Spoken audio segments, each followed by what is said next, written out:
I never expected my father's watch to change everything. But sitting in my apartment, staring at the USB drive that had fallen from its weathered band, I realized that sometimes the smallest things hold the biggest secrets. The call about Dad's death came on a Tuesday morning. I was in the middle of a client meeting when my phone buzzed with an unknown number. Usually, I'd ignore it, but something made me excuse myself and step into the hallway. "Is this Emma Bennett?" a somber voice asked. "Yes, speaking." "This is Dr. Martinez from Mercy General Hospital. I'm very sorry to inform you that your father, James Bennett, passed away an hour ago from cardiac arrest." The world tilted sideways. Dad was only 58. He'd been healthy, active, running his tech company with the same energy he'd had 20 years ago. Cardiac arrest? It didn't make sense. "There must be some mistake," I said, my voice barely a whisper. "I just spoke to him last week." "I'm afraid there's no mistake. Ms. Bennett, your stepmother, Patricia, is here handling the arrangements." Patricia. Of course she was there. My stepmother of 5 years, who'd somehow managed to drive a wedge between Dad and me deeper than I thought possible. "I'll be there in 20 minutes, I said, already heading for the elevator. "Ms. Bennett, wait." Dr. Martinez started to say something else, but I'd already hung up. The drive to Mercy General was a blur. Memories of Dad flooded my mind, teaching me to code when I was 12, celebrating when I landed my first software development job, his proud smile at my college graduation. We'd been so close once, until Patricia. I arrived at the hospital, parked haphazardly, and rushed to the front desk. Before I could speak, a familiar voice cut through the air like a knife. "Emma, you shouldn't have come." Patricia stood there in an impeccable black dress, not a hair out of place, her makeup perfect despite the situation. No signs of grief, no tear tracks on her cheeks. Just that same cold, calculating look she'd always given me. "He's my father," I said, stepping forward. "Of course I came."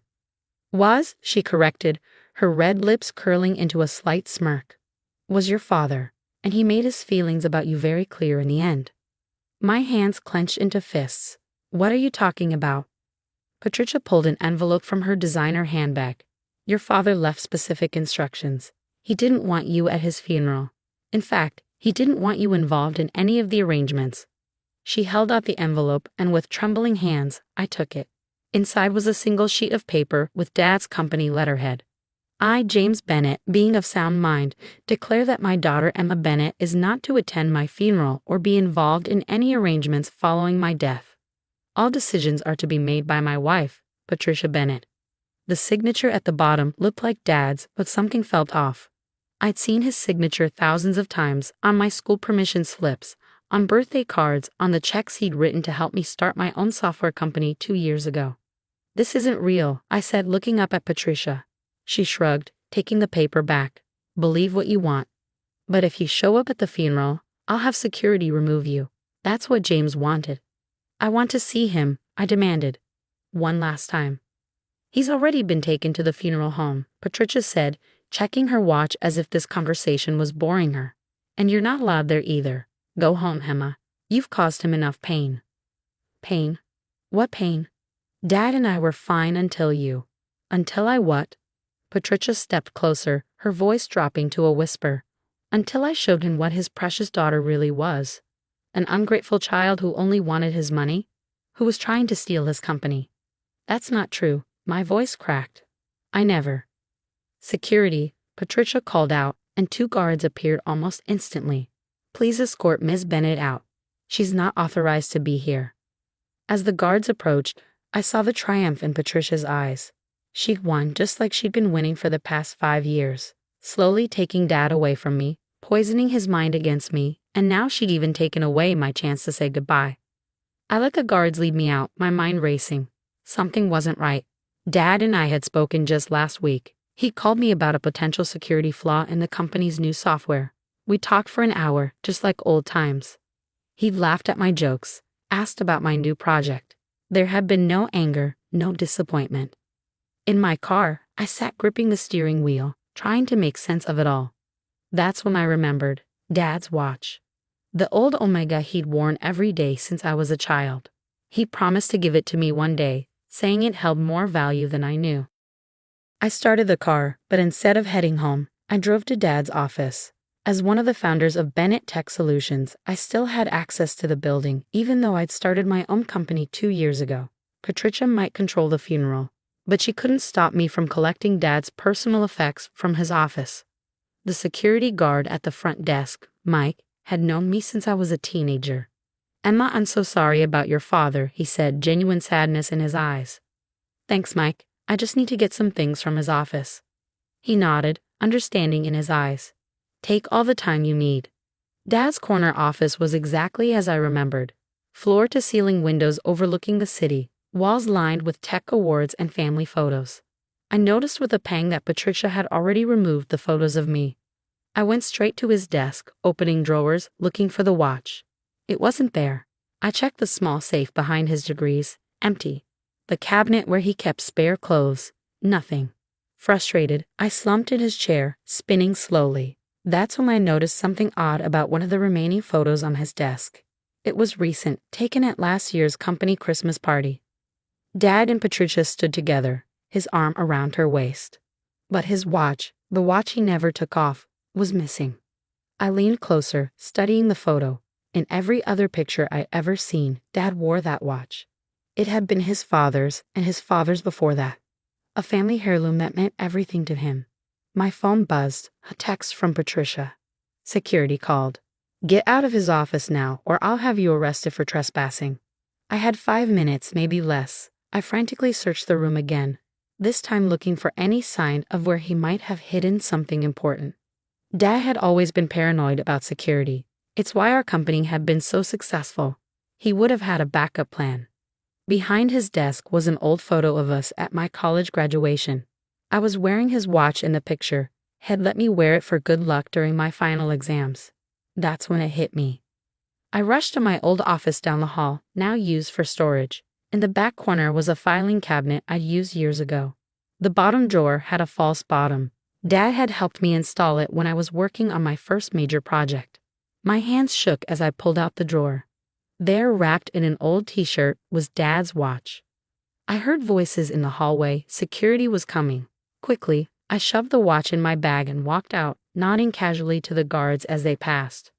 Back home, I examined the watch carefully. It looked ordinary enough, expensive, but nothing unusual.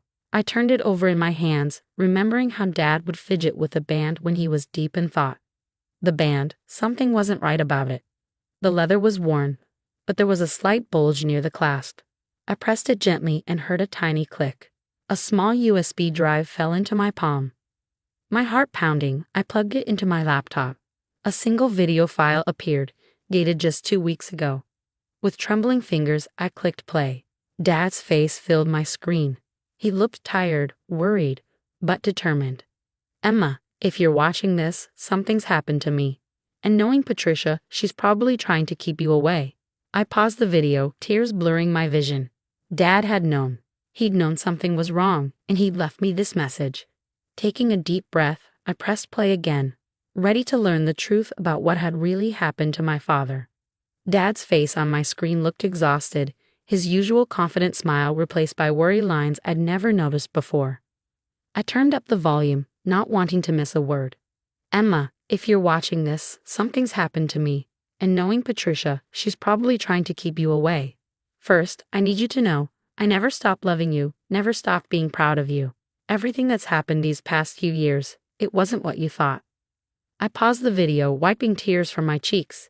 Even just hearing him say that lifted a weight I'd been carrying for years. Taking a deep breath, I pressed play again. "I've discovered something terrible, Emma. Our company, is being used for money laundering. Massive amounts, hundreds of millions, flowing through shell corporations and fake accounts." At first, I thought it was external hackers. But he ran a hand through his gray hair, a gesture so familiar it made my heart ache. "It's Patricia. She and her brother Alexander have been using Bennett Tech to clean money for their overseas clients since before our marriage." My hands flew to my mouth. Patricia's brother Alexander was our chief financial officer. She'd insisted on his appointment just months after the wedding. When I confronted Patricia, Dad's voice cracked. She made it clear what would happen if I went public. "Not to me, she threatened you, Emma, said her associates would make sure you had an accident." That's why I had to push you away, make it seem like I didn't trust you anymore. I thought if there was distance between us, you'd be safer. The pieces started falling into place, the sudden coldness, the missed calls, the way he'd stopped consulting me on company decisions. He'd been protecting me the whole time. I spent the last 3 months gathering evidence. It's all here, encrypted on this drive. The account numbers, the transfers, the communications, everything needed to bring them down.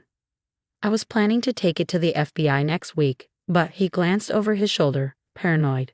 I don't think I have that long. They're watching me too closely. My blood ran cold. Dad's cardiac arrest. Had it really been natural? If something happens to me, take this to Special Agent Sarah Martinez at the FBI's Financial Crimes Division.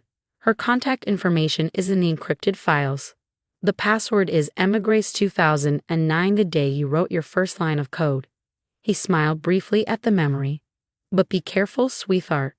Patricia has people everywhere. Don't trust anyone at the company, not even. The video cut off abruptly. For several minutes, I sat in stunned silence, my mind racing. Money laundering, threats, murder, it seemed impossible, like something out of a movie. But it explained everything. Patricia's sudden appearance in Dad's life, her brother's swift rise to power in the company, the mysterious new international clients. My laptop chimed, a new email from Patricia. Final warning, stay away from the funeral tomorrow. Security has your photo. Don't embarrass yourself by making a scene. My hands clenched into fists. She thought she'd won, thought she could just kill my father and take everything he built. Well, she was wrong. I opened the encrypted files on the drive, entering the password.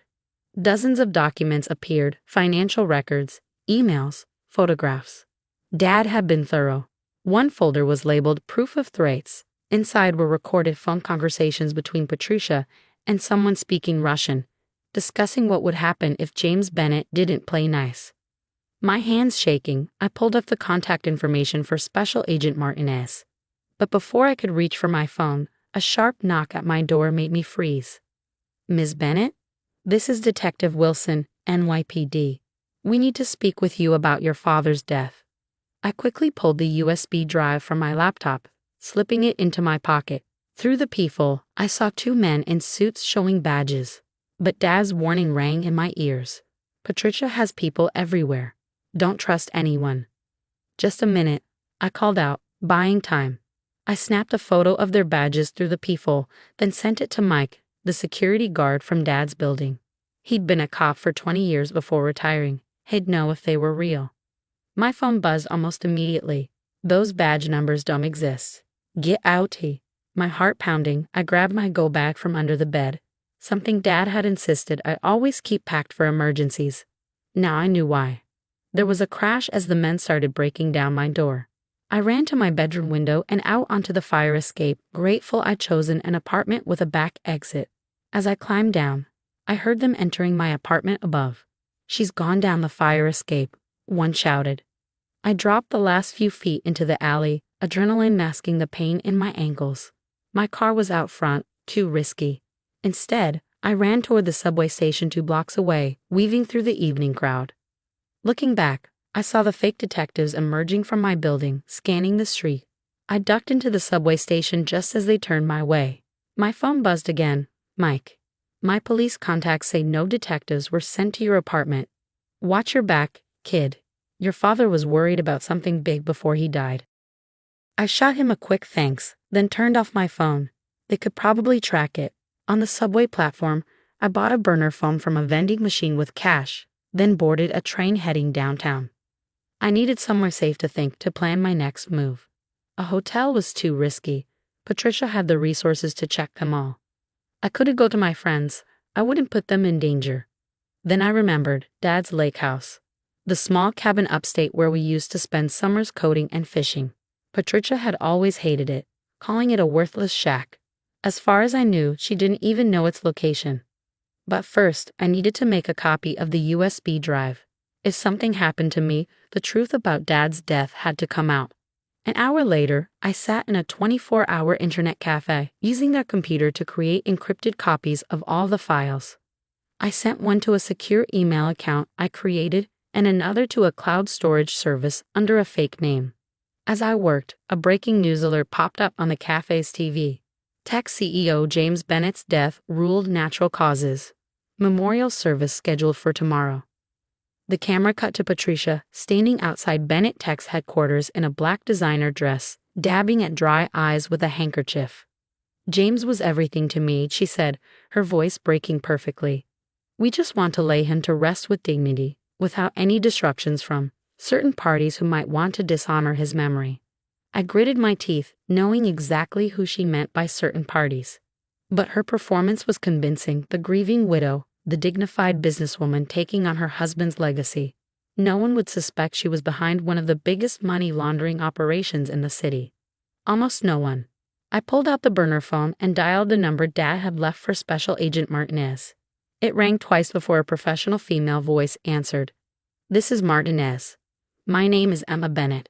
I'm James Bennett's daughter. We need to talk about my father's death and about $40 million in laundered money. There was a pause. Can you prove who you are? I can prove that, and a lot more. But we need to meet somewhere safe. My father's murderers just tried to break into my apartment. Another pause. There's a diner called Joe's on 4th Street. 1 hour. Come alone, and make sure you're not followed. I ended the call, gathered my things, and left the cafe. As I stepped onto the street, a black SUV with tinted windows cruised by slowly. I ducked into a nearby store, pretending to browse until it passed. They were looking for me, but they didn't know what I knew, didn't realize I had everything needed to bring them down. Patricia thought she could erase me from Dad's life, steal his company, and get away with murder. She was about to learn how wrong she was. Joe's Diner looked exactly like the kind of place where spies would meet in old movies. Dim lighting, worn leather booths, and enough background noise to mask private conversations. I arrived 20 minutes early, taking a booth with a clear view of both exits. The waitress had just set down my untouched coffee when a woman in her 40s with short gray hair and a cheap pantsuit slid into the seat across from me. You look like James, Agent Martinez said quietly, studying my face. Same eyes. I pulled out the USB drive, but kept it under the table. Before I give you anything, I need assurances. Protection. She nodded. If what you have is real, we can. The diner's door chimed. 2 men in dark suits entered. The same fake detectives from my apartment. My heart stopped. Martinez noticed my expression and glanced back. Friends of yours? Patricia's people, I whispered. How did they? Go out through the kitchen. Now, Martinez's hand slipped inside her jacket. I'll handle this. I slid out of the booth just as one of the men spotted me. There she is. Everything happened at once. Martinez stood, drawing her weapon. FBI. Freeze. The men pulled guns of their own. Customers screamed. I ran for the kitchen as shots rang out behind me. The kitchen staff stood frozen, staring at me. FBI. I shouted, pointing back toward the dining room. Call 911. I burst out the back door into the alley. A black SUV screeched to a stop at the end, blocking my path. Alexander, Patricia's brother, stepped out, pointing a gun at me. Give me the drive, Emma, he called out. Nobody needs to get hurt. I backed away, like Dad didn't get hurt. His face hardened. Your father made his choice. Don't make the same mistake. More gunshots from inside the diner. I used the distraction to turn and run the other way. A bullet whizzed past my head, pinging off a dumpster. I rounded the corner onto a busy street, pushing through the crowd. My only chance was to get lost in the subway system. I ran down the nearest station steps, jumping the turnstile. Behind me, I heard Alexander shouting into his phone. 2 trains were at the platform, one uptown, one downtown. I jumped into the downtown train just as the doors were closing. Through the window, I saw Alexander and his men reaching the platform. My hands were shaking so badly I could barely pull out the burner phone. I dialed Martinez's number, praying she was okay. Martinez, she answered, sounding out of breath. Oh, thank God. Are you all right? I'm fine. 1 perp down, 1 in custody. Where are you? On the subway, heading downtown. Alexander, Patricia's brother, was waiting in the alley. Listen carefully, Martinez said. We're compromised. Someone in my office tipped them off about the meeting. Go somewhere safe. I'll contact you through a secure channel within 6 hours. How? Check your father's emails from last March. He contacted our office then. My secured details are in the correspondence. The call ended. I looked around the subway car, paranoid that any of the other passengers could be working for Patricia. At the next stop, I switched to an uptown train, then switched again. Finally, confident I wasn't being followed, I headed to the one place I knew was safe, Dad's lake house. But first, I needed supplies. At a small electronics store, I bought a cheap laptop with cash. At a drugstore, I stocked up on basics, everything a person might need to disappear for a few days. The lake house was a 2-hour drive upstate. I took a series of taxi rides and a bus to reach the nearest town, then hiked the last 3 miles through the woods. The sun was setting by the time I reached the small cabin. Everything was exactly as I remembered. The old porch swing, the stack of firewood, the small dock stretching into the lake. Dad and I had spent countless weekends here, working on code, talking about life.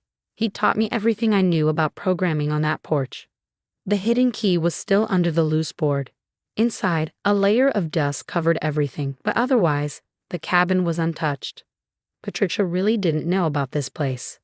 I set up the new laptop and accessed Dad's old email account. Sure enough, buried in folders from March was an email chain with Agent Martinez. She'd been investigating Patricia's brother even then, and Dad had reached out with suspicions. At the bottom of one email was a sequence of numbers, GPS coordinates. Plotting them on a map revealed a location in Central Park.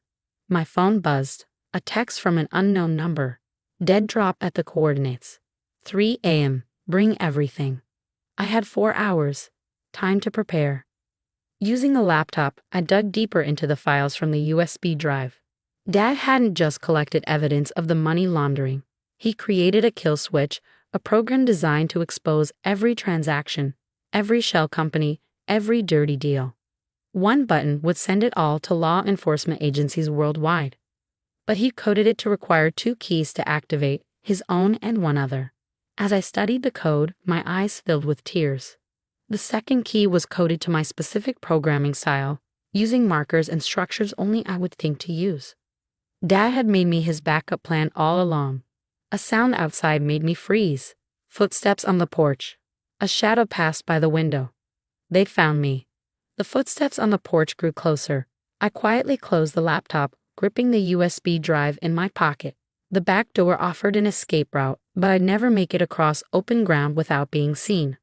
Then I heard a familiar voice. Emma? Kid, you in there? Mike? I moved cautiously to the window. Sure enough, our old security guard stood on the porch alone. Your dad told me about this place, he said softly. Said if anything ever happened to him, you might come here. I opened the door slowly, still cautious. Prove you're really Mike. He smiled sadly. Your 10th birthday. You crashed the company servers trying to code a birthday countdown program. Your dad helped you fix it before anyone noticed. I relaxed slightly. How did you find me? Your father left me instructions, GPS coordinates, and a message to deliver when the time was right. He pulled out an envelope. He said you'd need this for the kill switch to work. My hands trembled as I opened it. Inside was a handwritten note with a string of code, Dad's encryption key. Why didn't you bring this sooner? Your father's instructions were specific. Wait until you found the USB and made it here. Mike's expression darkened. Patricia's brother is dead. Shootout with the FBI. She's trying to transfer everything offshore and run. I checked my phone. 2:30 a.m. I need to get to Central Park. I'll drive you. The city was eerily quiet as we approached the park. Mike parked a block away. Your father was my best friend, he said, handing me a small revolver. Make it right. The coordinates led to a secluded area near the reservoir. Agent Martinez waited under a tree alone. Your father was a good man, she said as I approached. He was working with us for months, building the case carefully. Did you know they would kill him? She shook her head. We had protection on him, but they got through. I'm sorry. I handed her the USB drive. Everything's here, but the kill switch needs both encryption keys to activate. Which you have now, a cold voice said behind us. Patricia emerged from the shadows, holding a gun. Her perfect composure was gone, replaced by desperate anger. All his drama, she spat. James could have just played along. We were making millions. He could have had everything. He had everything, I said. A company he built honestly, a daughter he loved. You destroyed that. Touching. The keys? Now. Martinez moved to draw her weapon, but Patricia fired first. The agent fell with a cry of pain. The keys, Patricia repeated, or the next shot is fatal. I pulled out my laptop. I'll need to enter them directly. Do it. I opened the program, fingers flying over the keyboard. Patricia moved closer, watching the screen. You really think you've won? I asked, keeping her attention on the laptop. Dad prepared for this. For you. Your father was a fool, Woe. The rest was lost as Mike's revolver pressed against her head. Drop it, he growled. Patricia's gun clattered to the ground. Martinez, wounded but alive, pulled herself up and cuffed her. I entered the final keystrokes, both Dad's encryption key and mine. Across the world, servers would be receiving data dumps exposing the entire operation. No. Patricia screamed as Martinez led her away. You have no idea who you're dealing with. They'll kill all of you.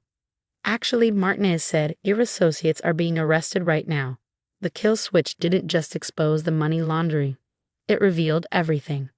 I watched them take Patricia away, feeling nothing but emptiness. Dad was still gone. Mike squeezed my shoulder. He'd be proud of you, kid. The next morning, I stood at Dad's funeral, ignoring the whispers and stares. Patricia's arrest was all over the news. Bennett Tech's stock was crashing, but I didn't care. The company could be rebuilt, honestly this time. I approached Dad's casket alone, placing his watch inside. I got your message, I whispered. I finished what you started. I love you, Dad. Turning away, I saw Martinez waiting at the back of the church. The DA wants to talk to you, she said. About taking over the company, cleaning things up. I nodded. Dad had built Bennett Tech to help people, to create something meaningful. Patricia had corrupted that dream, but she hadn't destroyed it. One more thing, Martinez added, handing me an envelope. Found in your father's safe. Has your name on it. Inside was a photo of Dad and me at the lake house, taken last summer. On the back, he'd written, Emma, if you're reading this, I'm gone. But you found the truth, just like I knew you would. You were always the smartest person in any room, smarter than me even. Take care of our company. Make it something good again. I love you, Dad. I tucked the photo into my pocket, feeling tears mixed with a smile. Patricia had tried to erase me from Dad's life, but she failed. Our connection had been stronger than her lies, stronger even than death. It was time to rebuild. Just like Dad taught me, one line of code at a time.